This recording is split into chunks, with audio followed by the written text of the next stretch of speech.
সুপ্রিয় শিক্ষার্থীবৃন্দ, আশা করি তোমরা সবাই ভালো আছো, সুস্থ আছো। আজকে অনলাইন ক্লাসে আমি মনোজ কুমার মণ্ডল, সহকারী শিক্ষক, শহীদ মোহাম্মদ মোহাম্মদপুর ইসলাম স্কুল অ্যান্ড কলেজের সপ্তম শ্রেণীর আইসিটি বিষয় নিয়ে কথা বলবো। গত ক্লাসে আমি তোমাদের ইনপুট ডিভাইস নিয়ে কথা বলেছিলাম।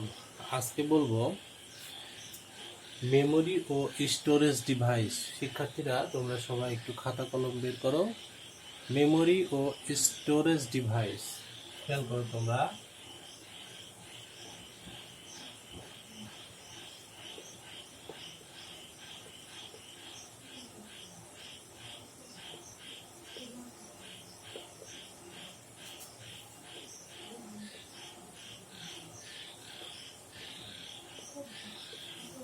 মেমোরি ও স্টোরেজ ডিভাইস, আমরা জানি বর্তমান সময়ে আমরা প্রতিনিয়ত তথ্য প্রযুক্তির ব্যবহার করছি এবং এই সকল আইসিটি পণ্য ব্যবহার ক্ষেত্রে প্রত্যেকটা ক্ষেত্রেই তথ্য জমা করার প্রয়োজন হচ্ছে। আমরা কম্পিউটারে যখন কোনো কাজ করছি সেই কাজটা জমা করার প্রয়োজন হচ্ছে। আবার যে কোনো আইসিটি পণ্যেই তথ্যের ব্যাকআপ রাখার প্রয়োজন হচ্ছে, আর এই ব্যাকআপ রাখার জন্য যেটা প্রয়োজন সেটা হলো মেমোরি। তো আমরা এখানে বলতে পারি যে মেমোরিকে প্রধানত দুই ভাগে ভাগ করা যায়, বা স্টোরেজ ডিভাইসকে দুই ভাগে।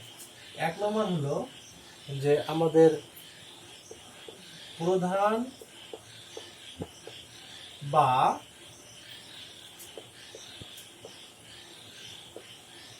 প্রাথমিক মেমোরি, দুই নম্বর হলো সহায়ক বা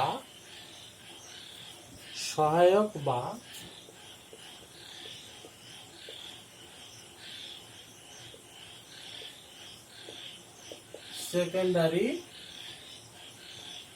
মেমোরি। তো দুইটা অংশে ভাগ করা হয়েছে। কি বলা হয়েছে যে প্রধান বা প্রাথমিক মেমোরি, একটা হলো সহায়ক বা সেকেন্ডারি মেমোরি। তো আমরা যেটা বলতে পারি যে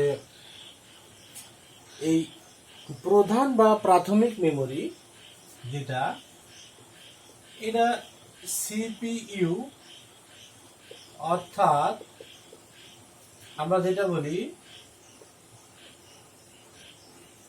কেন্দ্রীয় প্রক্রিয়াকরণ অংশ, ইংরেজিতে যাকে বলে কি CNTRL, central PROCESSING, central processing unit. অর্থাৎ প্রধান বা প্রাথমিক মেমোরিটা এই প্রয়োজনীয় তথ্যগুলো বা সফটওয়্যারের প্রধান মেমোরিতে অবস্থান করে। প্রধান মেমোরির গতি অত্যন্ত বেশি, অর্থাৎ এই মেমোরির গতি কি অত্যন্ত বেশি। এটি সিপিইউর সাথে তাল মিলিয়ে দ্রুত কাজ করতে পারে। কোন মেমোরি? সিপিইউর সাথে দ্রুত তাল মিলিয়ে কাজ করে কোন মেমোরি? প্রধান বা প্রাথমিক মেমোরি। তারপরে দেখো, লক্ষ্য করো যে সাধারণত প্রধান বা প্রাথমিক মেমোরিকে দুই ভাগে ভাগ করা হয়। একটা হলো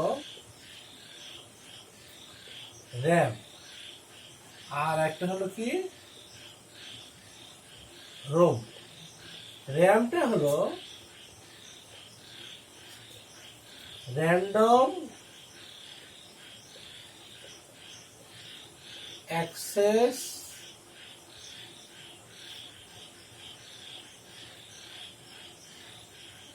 মেমোরি, আর একটা হলো রিড অনলি মেমোরি। তো শিক্ষার্থীরা তোমরা খেয়াল করো যে প্রধান বা প্রাথমিক মেমোরি দুই ধরনের। একটা হলো কি, একটা হলো র্যান্ডম অ্যাক্সেস মেমোরি, আর একটা হলো রিড অনলি মেমোরি। এটা সম্পর্কে আমরা পরে আরো কিছু কথা বলবো। তার আগে একটু বলি যে প্রধান বা সহায়ক মেমোরি দুটি ভাগে কাজ করে। কিভাবে?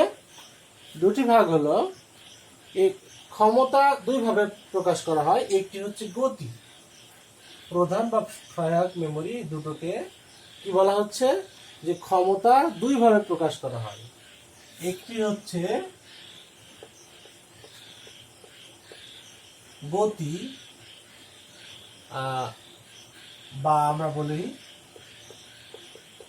হার্টস, আর আরেকটি বলা হচ্ছে যে ক্ষমতা বা বাইট। আরেকটা হচ্ছে কি? আরেকটি হলো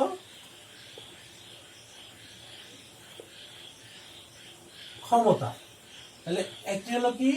একটি হলো গতি বা হার্টস, আর একটা হলো ক্ষমতা। এটাকে আমরা কি বলি? বাইটও বলে থাকি।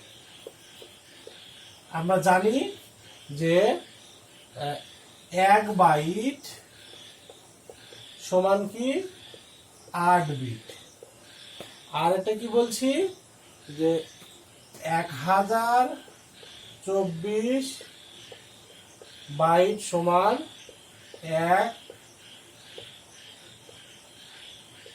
1 কিলোবাইট। তো শিক্ষার্থীরা, তোমরা খেয়াল করো যে আমরা বলেছিলাম যে র্যাম এবং রম সম্পর্কে বলবো। তো র্যাম হলো, খেয়াল করো,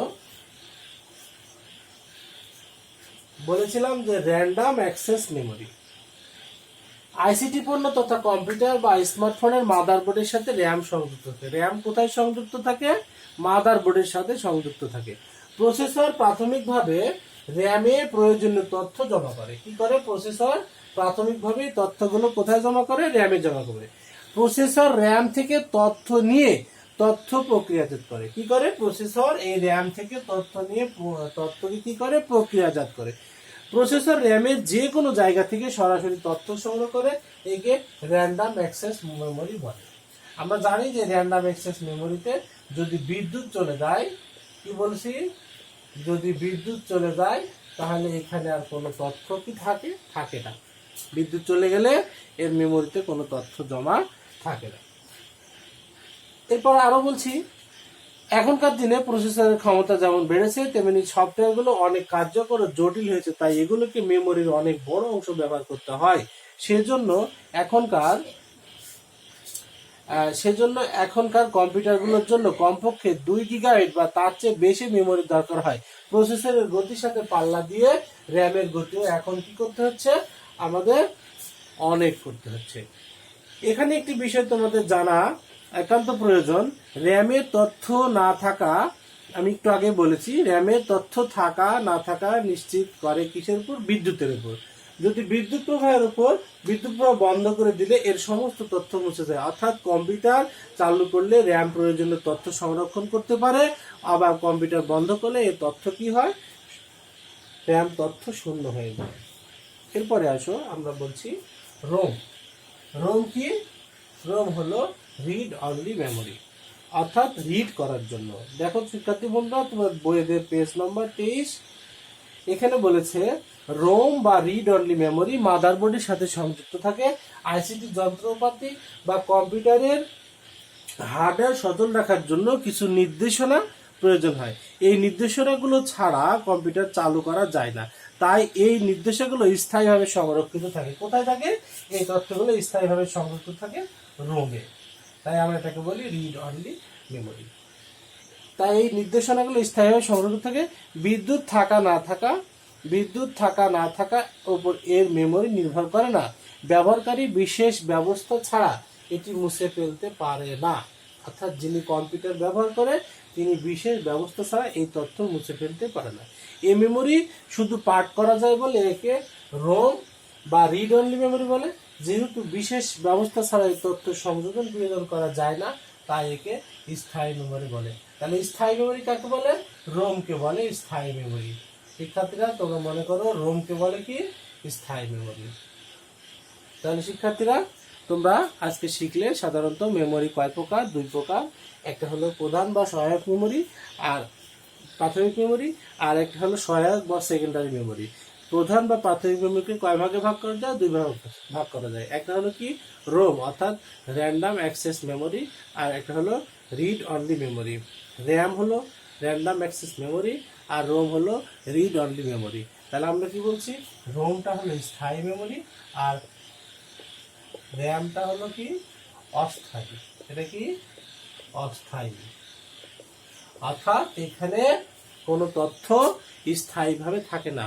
কি থাকে না, যেহেতু বিদ্যুৎ চলে গেলে এখানে কোনো তথ্য জমা থাকে না, তাই একে বলা হচ্ছে অস্থায়ী মেমোরি। আর বিদ্যুৎ চলে গেলে এই মেমোরিতে তথ্য জমা থাকে, তাই একে বলা হয় স্থায়ী মেমোরি। শিক্ষার্থী বন্ধুরা, আজকে আমরা পড়লাম মেমোরি সম্পর্কে বা স্টোরেজ ডিভাইস সম্পর্কে। কেননা বর্তমান প্রযুক্তিতে প্রত্যেকটা জিনিস সংরক্ষণ করার জন্য এই মেমোরি বা স্টোরেজ ডিভাইসের গুরুত্ব রয়েছে। তাই আমরা কম্পিউটার বলি, স্মার্টফোন বলি, সবগুলোতে আমাদের মেমোরি বা স্টোরেজ ডিভাইসটি ব্যবহৃত হয়। তো আজকের মতো এ পর্যন্তই। ভালো থাকো, সুস্থ থাকো।